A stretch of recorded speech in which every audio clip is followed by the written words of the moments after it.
Alright, this video probably won't make a fuck bit of sense unless you've watched part 1, which I will link in the description. Um, but so this here is part of the linkage off of the stick, and then this pin here is what goes through the stick. The other side is the side that has, the end of the rod go to it. Um, and so this pin in factory configuration was completely and totally ungreasable. Um, well, I mean, in the sense that it didn't have grease fittings on it. You could, of course, spray oil on it or whatever, but especially for company guys, they never do that. And so I realized when I watched the other video that I kind of worded it weird, so I guess I'll kind of clarify. The argument that I have heard for these things being ungreasable, like not having grease fittings from the factory, is that because they spend a lot of time in the dirt, they can get a bunch of shit, grit, grime inside of them. And the way, say a company machine is treated, it only gets greased like every 50 hours, every 100 hours. And if you only have a little bit of grease in here, you'll have just enough grease to collect rocks and grit and grime. But if it's not getting greased frequently enough, it won't expel the grease or the grit and the grime from the joints here. And theory being that holding grit and grime in here with the grease would cause more damage than it being non-greased and it being dry. Which, like I said, on paper, I guess that makes sense. But on the other hand, if the machine's not getting greased like it should, then that's not the machine's fault. It's the fault of the operator or the lube bitch or whoever's responsible for greasing it. But in my case, I, for one, don't intend to do very much digging with this thing. And the times that I am going to be digging with it, I'll just grease it more often. No big deal. But so there's hardened bushings right here and right here in this cast frame here. And then, yeah, it looks like it comes across. Maybe if I turn my light on. Maybe better, maybe worse. I don't know. In the stick, there is only a bushing right here and a bushing right here. And there's just, a void space in between. It actually cleaned up pretty good. I took a wire wheel to this. This was fairly heavily rusted. But maybe you can see a little bit of pitting in there. Which, that's kind of the other thing, too, is even if it's not talking about wear, grease and shit is really nice for rust. This machine now is right at 20 years old. And there's no reason, it being well taken care of that it, can't last indefinitely. Because it's just big heavy iron and some hoses and shit. Like, you can replace hoses easily. Like, these things can go forever. Anyways, so grease is not only a wear thing, it's also a rust deal as well too, because like I said, the entire stick sits right here. So if a bunch of mud and shit gets in here and water and everything, it'll hold that water around the pin and just corrode the fuck out of the pin. And that's in my area where we don't use salt on the roads. If this thing was in an area that had salted roads, backhoes oftentimes get used for plowing snow. Then you get a bunch of road salt packed in here, and then just everything goes to shit. So, added grease fittings to it, obviously, and the other end as well, like so.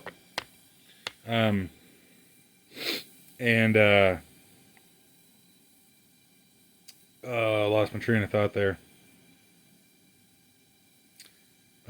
Yeah, so, blah, blah, blah. Fucking retarded, and I can't speak words good. So my machine has got 10,000 hours on it, and the hoe wasn't used very much by the people that I got it from. In fact, one of the One of the control levers for the outriggers was actually like seized in place when I got it. Um, and, you know, the loader got a crap load more use than the hoe did, which kind of sucks because the loader is a little bit worn out. But regardless, with this not being a greasable joint for the last 20 years and the machine having 10,000 hours on it, it is pretty incredible to see how little wear there is on this pin. Maybe you can see it in the video, but if I measure right here, we've got 1.563, and then if I measure here, we've got 1.575. And so I can't do the math in my head on that right at the moment. Same thing, 1.575, and then 1.570, and then 1.568. So it's not a tremendous amount of wear. And it is rather, it is rather incredible how well this is worn over the years. But it just really frustrates me that, if this thing had, if it wore this little without having grease fittings, how much better would it have done with having grease fittings on it? At some point, I would really like to repin and bushing the entire machine, and have it, like just totally mechanically refurbish it, do an in-frame on the engine, go through the reverser again, go through the transmission. Because the more that I've had this thing, the more that I've used it, the more that I really fucking love it.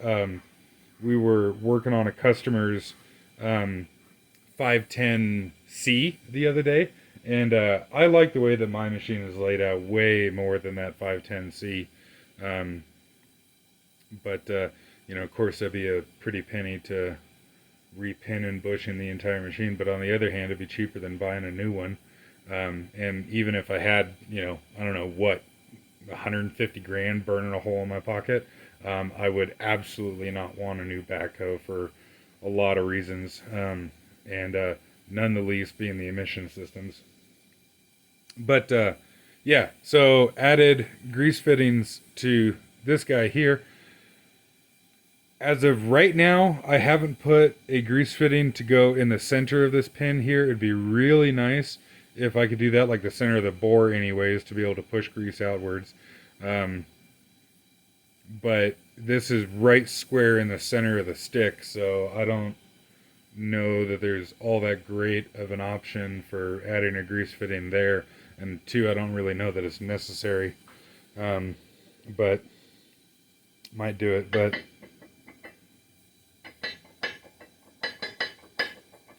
you can see there definitely is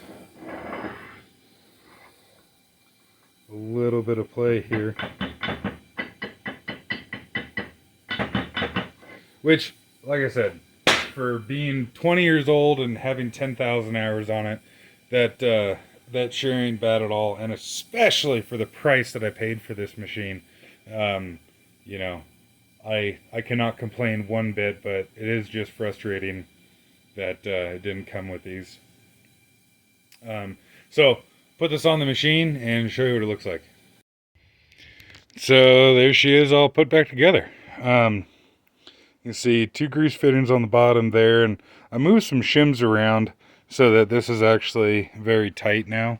Of course, there is still a little play, but like you can see, I put one shim there. Unfortunately, there wasn't enough room to have a shim of that thickness on either side.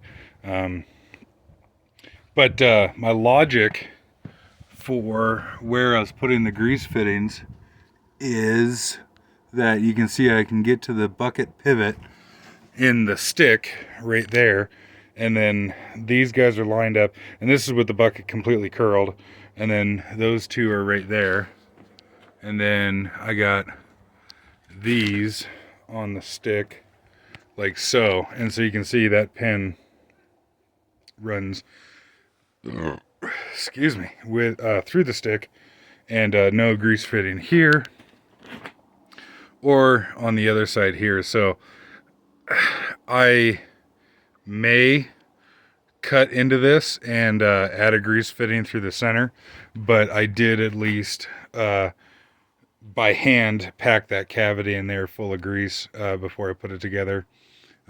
So in all reality, it'll probably be just fine. Yeah, on a look around for places to get shims, and I've also got a rather large selection of different thicknesses of steel lying around, and I might just make some of my own. I've got an annular cutter for my mag drill that will fit these smaller 1.5 pins. If I'm not mistaken, this one here is 1 3/4, and that'd be easy enough to order a cutter for the mag drill. And then I'll probably get these nifty caps, or the grease fitting with the caps for the rest of these, but I didn't have any more at the moment. Oh yeah. Hey guys.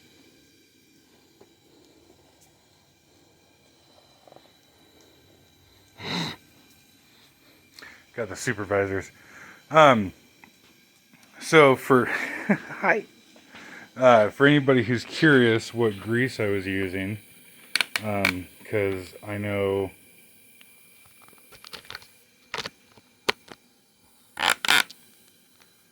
that I would be.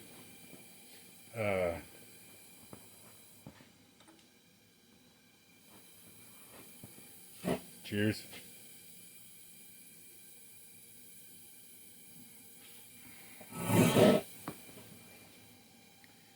Little. What are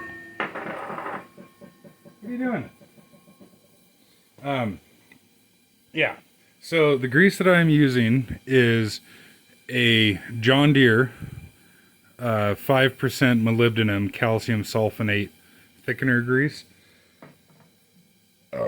And I like buying grease in 5-gallon pails. And then I put it in a little grease pump and then put it into these, in this case I've got a shitload of grease guns, but in this case manual, but you know, clear tube, which is really nice because then you can, you know, very easily see how much grease you have left, and what have you. But I was farting around on Lincoln's website because this is Lincoln plunger, and actually in this case this grease gun came with this clear tube, but there's a third party that makes these clear tubes, and the name escapes me at the moment. Anyways, the plunger and shit that's in here is a Lincoln plunger, and you can see it that it seals extremely well. You know, I really don't get much of any oil or anything dripping out of the bottom, and granted this grease doesn't separate very much either, but really like this setup. But on normal plungers, you have to flip the seal on here to be able to either bulk load or use tubes. Evidently, Lincoln says that on their plungers, you don't have to flip the lip on these guys to put a tube in there. I haven't tried it yet, but just so you know, I suppose, just so you know that that's what Lincoln says, because, like I said, haven't tried it yet. But yeah, so if you're curious how I get from there to there, I'll leave a link in the description to another one of my videos. But I like getting grease in 5-gallon pails. My local John Deere dealer did not have any 5-gallon pails of grease, actually. They only had tubes, which, granted, tubes are handy. You know, it's just a, you know, nice, small, self-contained container. But if you go through enough grease, then it starts becoming more sensible to buy it in a larger quantity. And so, I suppose,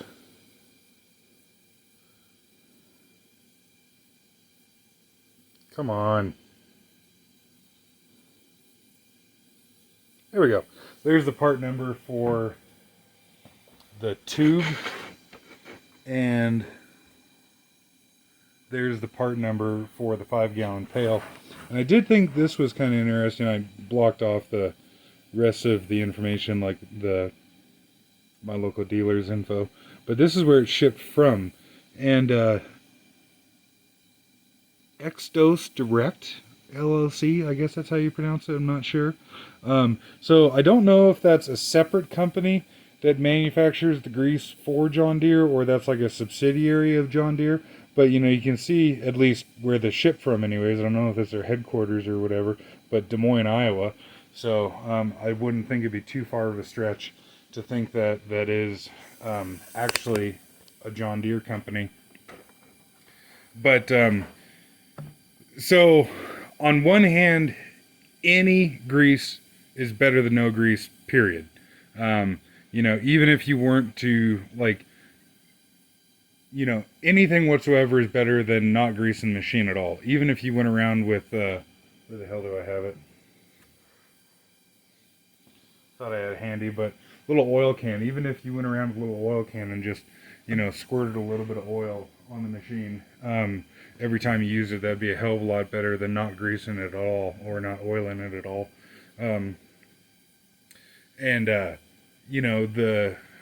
The best, fanciest, most dick sucker deluxe grease in the world does you no good if you don't actually grease the machine. If you have a 5-gallon pail of the world's, best grease, like, I don't know, fucking grow a bigger beard, grow a bigger dick, increase resale value on your house if you use this grease. Doesn't do you any good if it's just sitting in your grease gun and not actually going in your machine. So on one hand, I get that. On the other hand, I really went down the rabbit hole trying to figure out what would be, the most ideal grease for me to use on the machine, mainly because it really fucking frustrates me to, for one, talk to some people that think all greases are the same or all oils are the same, but also to see somebody own a piece of equipment like this privately, like, just for, their own private use, not like a construction company or whatever. And they just absolutely run the fucking thing just into the ground and, destroy a machine in 5,000 hours when it very easily could have lasted 20,000 hours if they would have just taken care of it. So I kind of went down the rabbit hole trying to figure out what would be the most ideal grease for me to use. And I read a lot of forums, read a lot of, mobile, Exxon Mobil's website, Shell's website, all this different stuff. Found a YouTube channel called Lubrication Explained, which is as it sounds, and look them up if you want to. And basically I wound up on what would probably be the best thing for me to use is a calcium sulfonate 5% moly grease. And then it worked out really handy that John Deere had this grease, because I was also looking at Mobile and all that kind of stuff. I don't think Mobile's got a 5% moly XHP 322 mine, but it's a lithium complex, not a calcium sulfonate. Anyways, calcium sulfonate evidently is better in wet environments.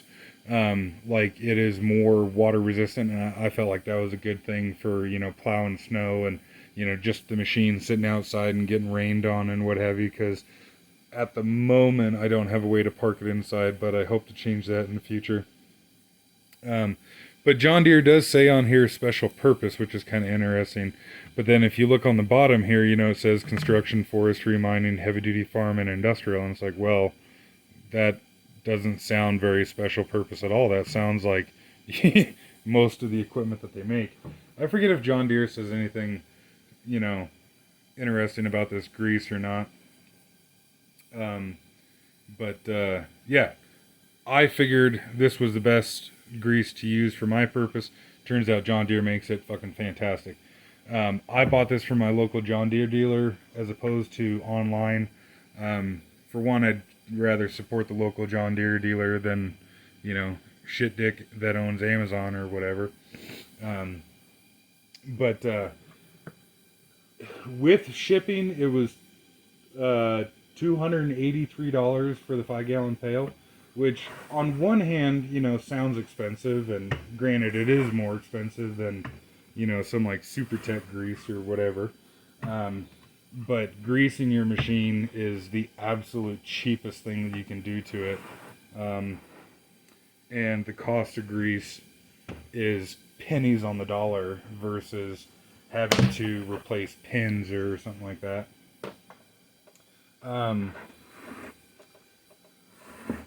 So unfortunately, I've kind of smeared it around in here a little bit, but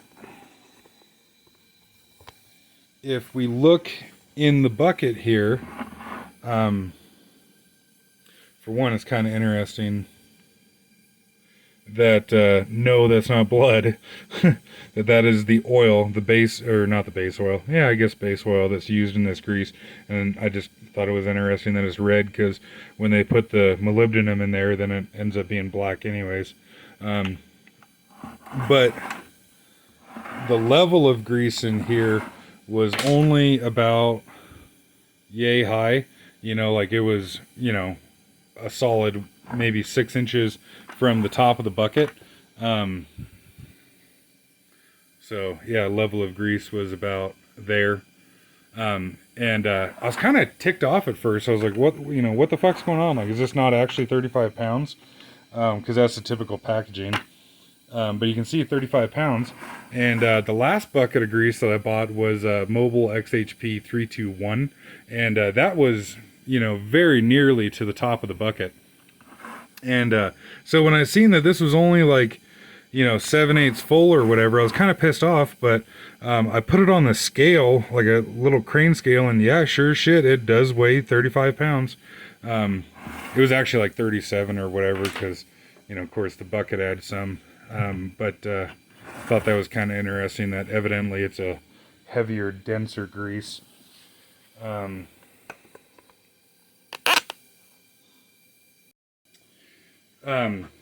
Yeah, and so if we look at two, physically identical cartridges in the sense that they're, the same outside dimensions, if we look at this one here, a number two weight grease of Royal Purple, this is 14.1 ounces and is 1.5 inches from the top or so.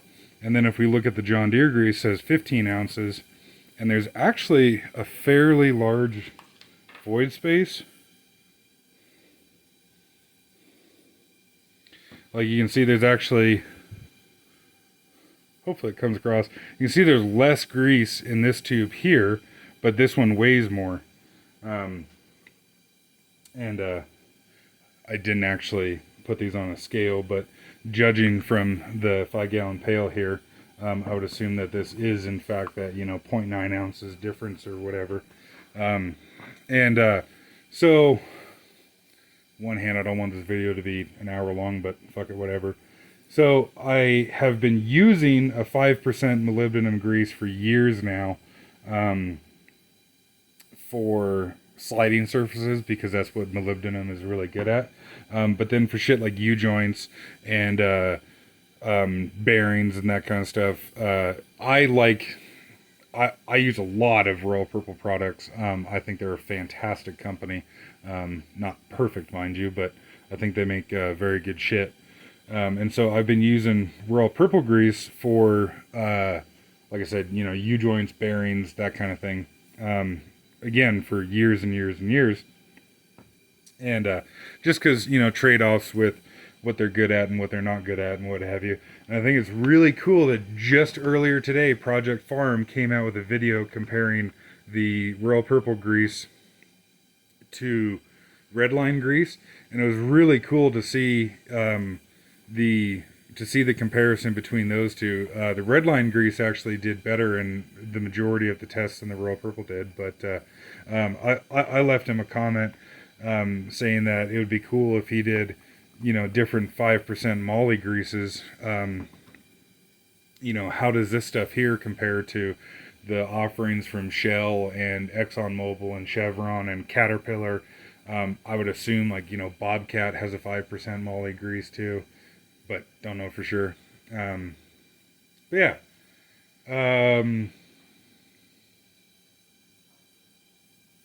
Rambling on, talking in circles, but I think think that's it.